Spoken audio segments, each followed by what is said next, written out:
আধিপত্যবাদের বিরুদ্ধে কথা বলতে গিয়ে যিনি শহীদ হয়েছেন আমাদের সহযোদ্ধা শহীদ ওসমান হাদিকে, আমাদের এই শহীদদের বারবার স্মরণ করা দরকার।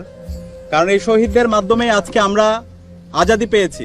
প্রথমেই শ্রদ্ধার সাথে স্মরণ করছি বাংলাদেশের আজাদি আন্দোলনের সকল শহীদদের, 1947 সাল থেকে শুরু করে 52-এর ভাষা আন্দোলনের সকল শহীদদের, 1971 সালের মহান মুক্তিযুদ্ধের সকল শহীদদের, 90-এর স্বৈরাচার বিরোধী আন্দোলনের সকল শহীদদের এবং দীর্ঘ ফেসিবাদ বিরোধী আন্দোলনে ক্যাম্পাসের শহীদ শহীদ তুমানি, শহীদ আবরার ফাহাদ, বিশ্বজিৎ সহ ক্যাম্পাসে ছাত্রলীগের নিপীড়নের সকল শহীদদের এবং জুলাই বিপ্লবের আমাদের শহীদদের ইমাম শহীদ আবু সাইদ, শহীদ আলী রায়হান, শহীদ শান্ত, শহীদ ওয়াসিম সহ বিপ্লবের 2000 শহীদ ভাই বোনদের এবং আগ্রাসনের বিরুদ্ধে আধিপত্যবাদের বিরুদ্ধে কথা বলতে গিয়ে যিনি শহীদ হয়েছেন আমাদের সহযোদ্ধা শহীদ ওসমান হাদিকে, আমাদের এই শহীদদের বারবার স্মরণ করা দরকার।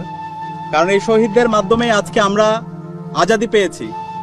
আজকে ডাকসু নির্বাচন হয়েছে, বাংলাদেশের 5টি ক্যাম্পাসের ছাত্র সংসদ নির্বাচন হয়েছে, বাংলাদেশের প্রতিটি ক্যাম্পাসে একটি গণতান্ত্রিক যাত্রা শুরু হয়েছে এবং একই সাথে আমরা আগামী 12 ফেব্রুয়ারি যে জাতীয় নির্বাচন হচ্ছে সেই নির্বাচনটাও আমাদের শহীদদের আত্মত্যাগের মাধ্যমে এবং দীর্ঘ আজাদি আন্দোলনে যারা নেতৃত্ব দিয়েছে তাদের যেই আত্মত্যাগ তার মাধ্যমে আমরা পেয়েছি।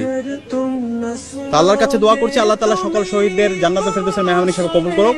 একই সাথে দোয়া করছি যারা গাজী অবস্থায় আছে, যারা চোখ হারিয়েছে, হাত হারিয়েছে, পঙ্গু অবস্থায় আছে, তারা যেন আল্লাহ তাআলা যেন তাদেরকে দ্রুত সময়ের মধ্যে সুস্থতার নিয়ামত দান করে, আমিন।